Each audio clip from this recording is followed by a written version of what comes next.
तो दोस्तों, क्योंकि सास भी कभी बहू थी के आज के एपिसोड की शुरुआत परी और आर्यन की मुलाकात से होती है।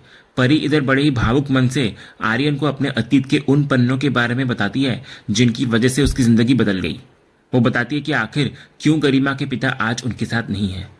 तो परी की आप बीती सुनकर आर्यन दंग रह जाता है। उसे यकीन नहीं आता कि स्कूल की वो शांत और खूबसूरत परी आज इतने गहरे दर्द से गुजर रही है। तो परी खुद को कोसते हुए कहती है कि जब समय बुरा होता है तो इंसान अक्सर सही लोगों को खुद से दूर कर देता है और गलत लोगों के लिए पूरी दुनिया से लड़ जाता है। इसके बाद जब आर्यन उसे अजय के साथ फिर से एक होने की सलाह देता है तो परी बड़ी बेबसी से इनकार करती हुई नजर आती है। उसका मानना होता है कि अब बहुत देर हो चुकी है और उसमें अजय के परिवार का सामना करने की हिम्मत नहीं है। इसके बाद वे दोनों वहीं बैठकर चाय पीने लगते हैं और परी आर्यन के जीवन के बारे में जानने की इच्छा जताती है। तो आर्यन अपनी कहानी को थोड़ा उदास करने वाला बताने लगता है। वो खुलासा करता है कि उसने अपनी एक सहकर्मी से शादी की थी और वे मलाबार हिल में रहते थे। वो स्वीकार करता है कि उन्होंने शादी का फैसला बहुत जल्दबाजी में लिया था। वे दोनों अच्छे दोस्त तो बन सके, लेकिन पति पत्नी के रूप में उनका तालमेल बिल्कुल नहीं बैठ पाया। तो अंत में उनकी दोस्ती भी खत्म हो गई और उनका तलाक हो गया। आर्यन का मानना होता है कि साथ रहकर घुटने से बेहतर है कि इंसान अलग रहकर अपनी खुशी तलाशे। इसके बाद आर्यन परी को पुरानी जगह पर लाने के लिए धन्यवाद कहता है, क्योंकि वो स्कूल के बाद अब यहाँ पर आया है। उसे लगता है कि भले ही आसपास की चीजें बदल गई हो, पर चाय का स्वाद आज भी बिल्कुल वैसा ही है। फिर बातचीत के अंत में आर्यन परी से एक गहरा सवाल पूछता है कि क्या वो अपने अतीत में से कुछ बदलना चाहेगी। तो परी कुछ पल सोचने के बाद कहती है कि वो अपने बीते कल से कुछ भी नहीं बदलना चाहती। उसे लगता है कि उसके साथ जो कुछ भी हुआ उसी की वजह से ही उसे अपनी बेटी गरिमा मिली है, जो उसकी पूरी जिंदगी है। तभी दृश्य में एक बड़ा मोड़ तब आता है जब आर्यन को गौतम का फोन आता है। इधर गौतम उससे वहां की स्थिति के बारे में जानकारी लेता है। बातचीत के दौरान आर्यन अपनी हैरानी व्यक्त करता है कि गौतम ने उसे यह क्यों नहीं बताया कि परी उसकी छोटी बहन है। फिर जब गौतम को पता चलता है कि आर्यन और परी पुराने स्कूल के मित्र हैं तो वो इस इत्तेफाक से बेहद उत्साहित होता हुआ नजर आता है। उसे लगता है कि इस जान पहचान की वजह से उसका लक्ष्य हासिल करना अब और भी आसान हो गया है। इसके बाद गौतम आर्यन से पूछता है कि उसने जिस काम के लिए उसे मुंबई भेजा था, क्या उसका कोई अपडेट मिला। तो इस पर आर्यन गौतम को महत्वपूर्ण अपडेट देते हुए कहता है कि उसने एक आदमी से संपर्क किया है।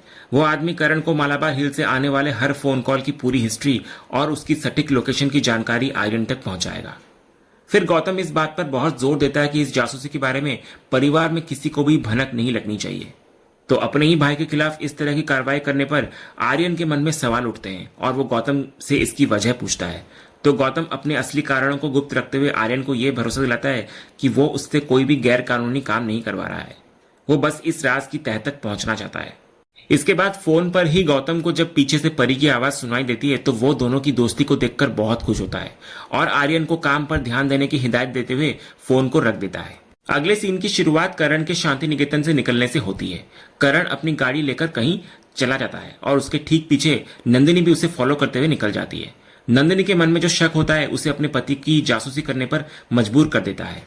उधर एक होटल के कैफे में मिहिर और ऋतिक बैठे होते हैं। इधर ऋतिक बार बार बाहर की तरफ देख रहा होता है, जिससे मिहिर को शक होने लगता है कि कुछ तो गड़बड़ है। वो ऋतिक से सीधे सवाल करता है कि उसे घर या ऑफिस छोड़कर यहाँ क्यों बुलाया गया है।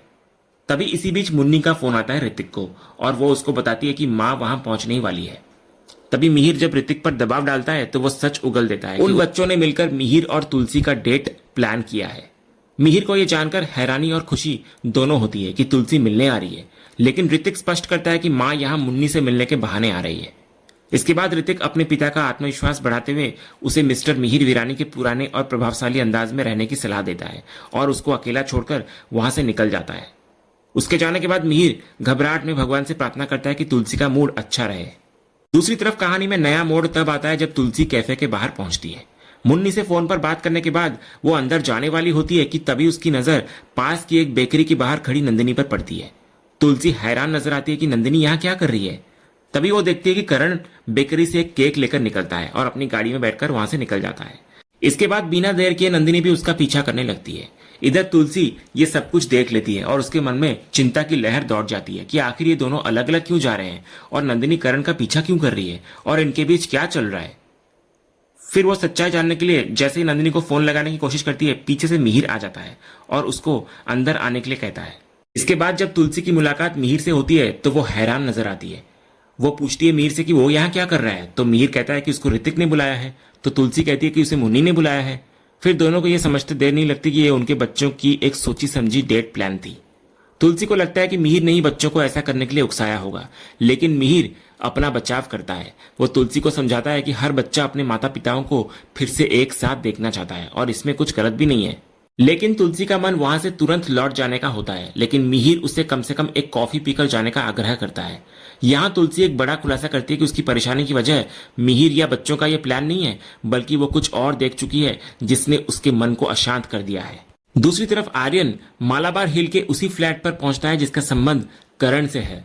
इसके बाद आर्यन दरवाजा खटखटाता है, बेल बजाने लगता है, लेकिन अंदर से कोई जवाब नहीं आता। फिर पड़ोसियों से पूछने पर भी उसे कोई सुराग नहीं मिलता।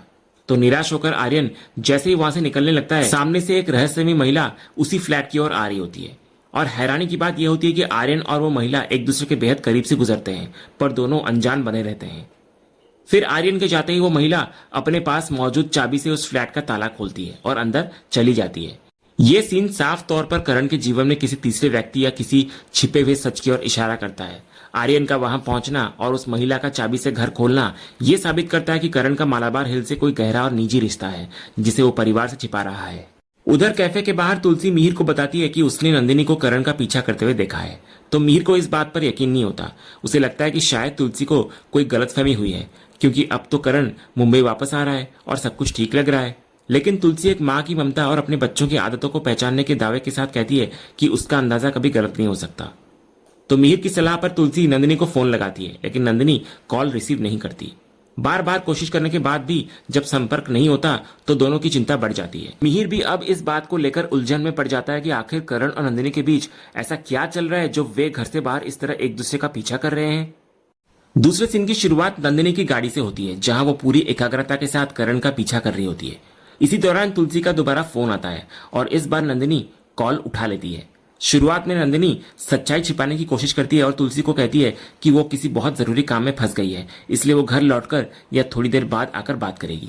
हालांकि तुलसी की पारखी नजरों से कुछ भी छिपना मुमकिन नहीं था। वो बिना किसी भूमिका के सीधे नंदिनी से सवाल करती है कि क्या करण का पीछा करना ही उसका वो जरूरी काम है। तुलसी की यह बात सुनकर नंदिनी के होश उड़ जाते हैं। उसे अंदाजा भी नहीं होता कि तुलसी उसको देख चुकी है। फिर तुलसी पूछती है आखिर चल क्या रहा है। तो अपनी चोरी पकड़े जाने पर नंदिनी अपनी सास से कुछ छिपा नहीं पाती। वो अपनी उलझन और दर्द को साझा करते हुए मान लेती है कि वो खुद भी ये जानने की कोशिश कर रही है कि आखिर करण के जीवन में क्या चल रहा है। वो खुलासा करती है कि इसी सच की तलाश में वो करण के पीछे पीछे मलाबार हिल तक आ पहुंची है। नंदिनी फिर तुलसी को भरोसा दिलाती है कि वो जल्द ही घर वापस आकर पूरी बात विस्तार से बताएगी और इसके बाद वो फोन को काट देती है। इसी बीच दूसरी तरफ फैक्ट्री का एक सीन दिखाया जाता है, जहां पार्थ कैबिन के अंदर से वैष्णवी को किसी कॉन्ट्रैक्टर के साथ बात करते हुए देख रहा होता है। पार्थ के चेहरे पर साफ झलकता है कि उसे उन दोनों का इतनी देर तक बात करना रास नहीं आ रहा। तभी देव वहां पहुंचकर पार्थ की टांग खिंचाई करना शुरू करता है। देव मजाक में कहता है कि पार्थ के दिल में जो जलन की आग लगी है उसे बुझाने के लिए फायर ब्रिगेड बुलानी पड़ेगी। वो पार्थ को चेतावनी देता है कि अगर उसने अपने दिल की बात नहीं कही और यूं ही पॉजिटिव होता रहा तो शायद कोई और बाजी मार ले जाएगा। दूसरी तरफ नंदिनी आखिरकार मालाबार हिल के उस फ्लैट के बाहर पहुंच जाती है जहां करण गया होता है। इसके बाद वो छुप कर देखती है कि करण दरवाजे की बेल बजाता है और वही रहस्यमयी महिला मुस्कुराकर बाहर आती है। करण उसको सरप्राइज कहता है और वो महिला उसको खींचकर अंदर ले जाती है। इसके बाद नंदिनी का कलेजा तब मुंह को आ जाता है जब वो थोड़े खुले हुए दरवाजे से अंदर का नजारा देखती है कि करण उस औरत को बाहों में भरे खड़ा होता है। नंदिनी अपनी आंखों पर यकीन नहीं कर पाती। वो तुरंत उस धोखे का सबूत जुटाने के लिए अपना मोबाइल निकालती है ताकि वीडियो बना सके, लेकिन किस्मत उसका साथ नहीं देती और फोन एन वक्त पर डेड हो चुका होता है। इसके बाद दूसरी तरफ फ्लैट के अंदर करण वो महिला को उसे छोड़ने के लिए कह रहा होता है, लेकिन वो महिला हक से मना कर देती है और गले लगाए रहती है। तो करण उसको समझाते हुए कहता है कि अगर उसने नहीं छोड़ा तो वे केक कैसे काट पाएंगे। तो इस पर वो महिला बड़े प्यार से कहती है कि ये उसकी प्रॉब्लम है। तब करण उसे उसके पसंदीदा स्ट्रॉबेरी केक के खराब होने का डर दिखाता है। ये सुनते ही वो महिला पीछे हट जाती है और केक काटने के लिए राजी हो जाती है। इसके बाद करण उस महिला से नवाब साहब के बारे में पूछता है कि वो कहाँ है। तो महिला मुस्कुराते हुए कहती है कि वो बच्चा बिल्कुल अपने पिता करण पर गया है और उसके पैर घर में टिकते ही नहीं। तो दरवाजे के बाहर खड़ी नंदिनी के लिए ये शब्द किसी तेज खंजर की तरह साबित होते हैं। जब वो सुनती है कि करण का एक बेटा भी है तो उसका कलेजा फटने लगता है। वो गहरे सदमे में वहीं जमीन पर बैठ जाती है और खुद को संभालते हुए दबी आवाज में रोने लगती है ताकि अंदर किसी को पता न चले। इधर करण की नजर दरवाजे पर पड़ती है और वो कहता है कि दरवाजा खुला है, तो वो उसे बंद कर देता है। इसके बाद वो आकर बाहर दरवाजा को बंद कर लेता है, लेकिन बदकिस्मती से वो पास ही में छुपकर रो रही नंदिनी को देख नहीं पाता। फिर करण के अंदर जाते ही नंदिनी का सब्र टूट जाता है और वो जोर जोर से फूट फूट कर रोने लगती है। और इसी भावुक भरे सीन के साथ आज का ये एपिसोड यहीं पर खत्म होता है। तो दोस्तों, आपको आज का एपिसोड का कौन सा सीन सबसे ज्यादा पसंद आया, हमें कमेंट करके जरूर बताएं। अगर आप क्योंकि सास भी कभी बहू के फैन हैं और कोई भी अपडेट मिस नहीं करना चाहते, तो हमारे चैनल को सब्सक्राइब करना ना भूलें और बेल आइकन को भी जरूर दबाएं। हम मिलेंगे अगले एपिसोड के अपडेट के साथ। तब तक के लिए धन्यवाद।